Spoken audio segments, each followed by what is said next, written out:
आपके द्वारा छोटी सी भूल या छोटी सी चूक हो जाती है जीवन में, और उसको हम कहीं विवेक द्वारा उस चूक का कहीं प्रायश्चित नहीं करते हैं, करके बहुत बड़ी वह संकट और समस्या बन जाती है।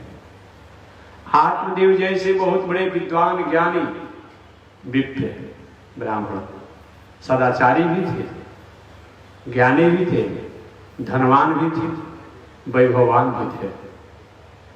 पहले तो दुराग्रह करना ही नहीं चाहिए। संत, शास्त्र, ईश्वर, संस्कृति दुराग्रह का विषय नहीं है। इसके साथ दुराग्रह नहीं करना चाहिए।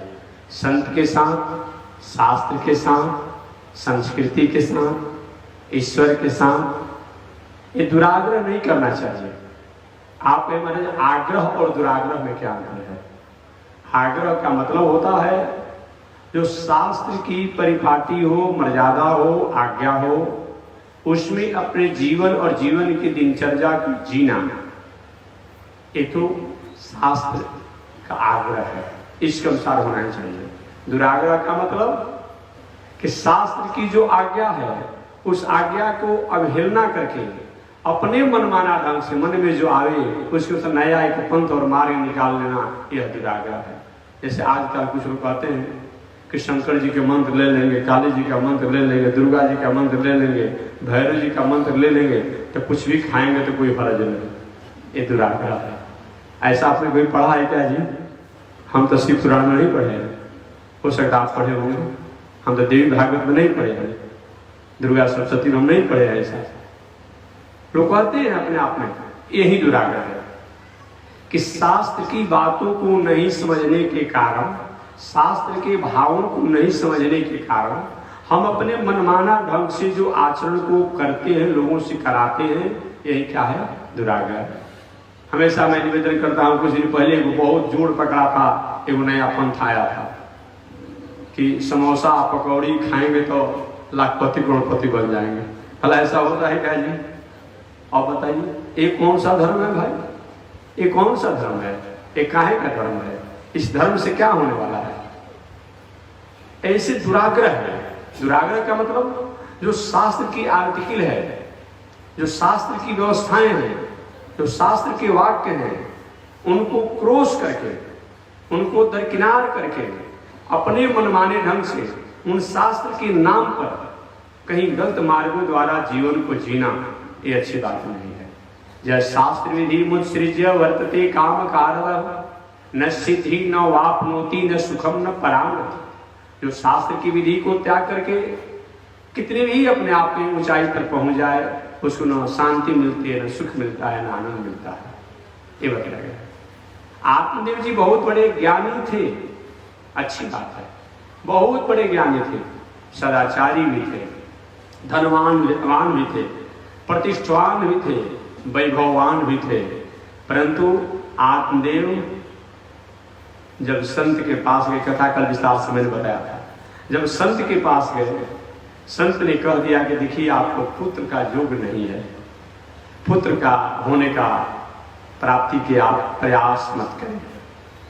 आत्मदेव विद्वान होने के बाद भी जब संत ने शास्त्रों की बात को बता दिया कि आप पुत्र की भावना ही छोड़ दीजिए, आप भजन साधना द्वारा अपना जीवन जिए, नहीं माने आपने। आपने कहा महात्मन क्या हम पैसे आप समझ रखे, मैं भी विद्वान हूं, मैं भी विद्वान हूं, मैं आपके चरणों में अपनी माथा को टेक रहा हूं, इसलिए नहीं समझिए कि हम अपने आप विद्वान नहीं, हम भी शास्त्र जानते हैं।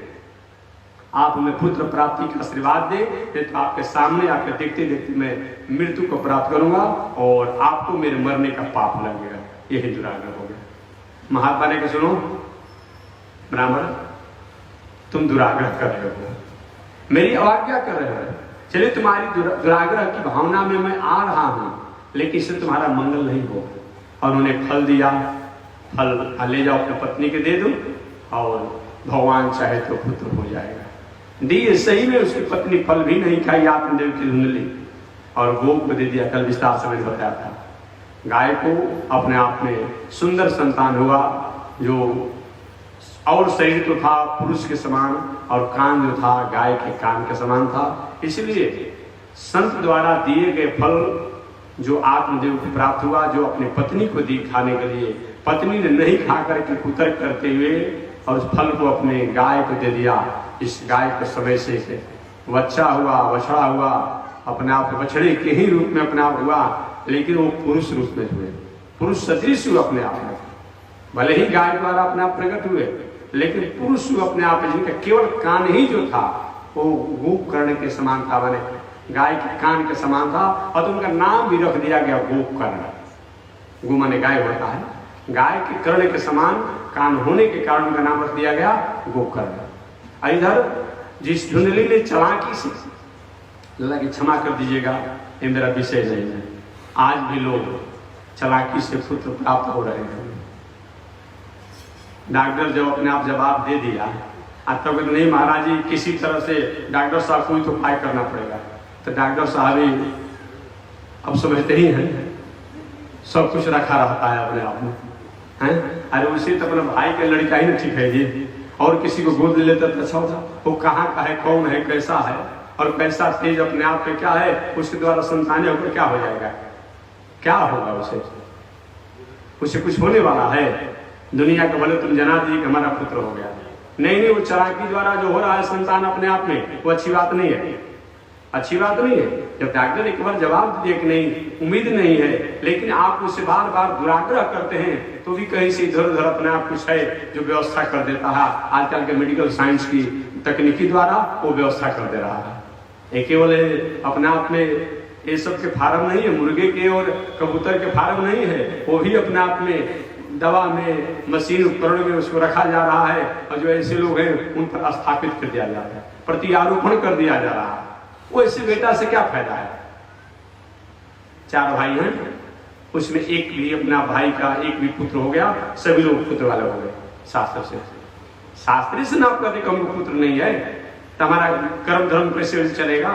तुम्हें तो शास्त्र ही कहता है 4 भाई है, 5 भाई है, 5 भाई में एक भाई का भी अगर पुत्र कहीं हो जाता है तो आप पुत्र वाले हो जाते हैं, याद रखिए। नहीं तो बेटी के बेटा गोद ले लीजिए, भाई के बेटा को गोद ले लीजिए, और किसी के गोद ले लीजिए, और कुछ नहीं तो संत महात्मा को अपना बेटा मान लीजिए, उससे भी नहीं तो भगवान को अपना पुत्र बना लीजिए।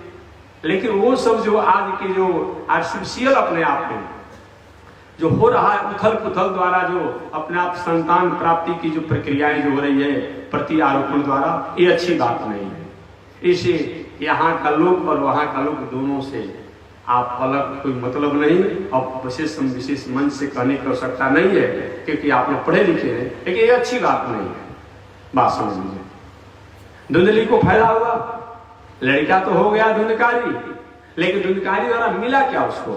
कुछ मिला? आज कथा के माध्यम से मैं बताऊंगा।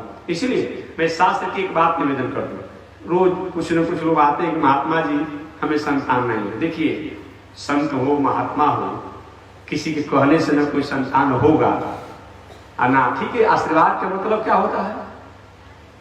हम कोई अपने आप में शास्त्र की बात बता दिए, आप हो सकता है उस शास्त्र की अनुकूल अगर आप उतर गए तो हो जाएगा, लेकिन कहने से केवल नहीं होगा। कहने से अगर होता तो हमारे दशरथ महाराज बहुत दिनों से वशिष्ठ ऋषि, वामदेव, जाबाली सबसे कहते रहे, गुरु जी अब हमारे बारे में क्या सोचा जा रहा है, अवस्था ढलती चली जा रही है। तो वशिष्ठ ने क्या सुनिए, हमारे कहने से नहीं होगा आपके, और हमको सुनने से नहीं होगा। पुत्र लागे शुभ यज्ञ करावा। उस समय तो हमारे दशरथ महाराज जी को ऋषि को बुला करके वशिष्ठ ऋषि की आज्ञा से पुत्रेष्टि यज्ञ करना पड़ा। आज महात्मा जी कहने से हो जाएगा? हैं? ऐसे होगा? नहीं, शास्त्र की बात हम बता रहे। शास्त्र की हमेशा मैं निवेदन करता हूँ, सार्वजनिक में कहता हूँ, ताकि कोई व्यक्ति जो ऐसा हो अपने आप समझे, उसके अनुसार अपना नियम का पालन करे। होना नहीं होना हमारी जिम्मेदारी नहीं है, शास्त्र की भी जिम्मेदारी नहीं है, ये जानिएगा। शास्त्र की भी जिम्मेदारी नहीं है और हमारी भी जिम्मेदारी नहीं है। आप किस आर्टिकल से, कुछ स्थिति से गुजर रहे हैं, उस पर निर्भर करता है कि आपको होगा कि नहीं होगा।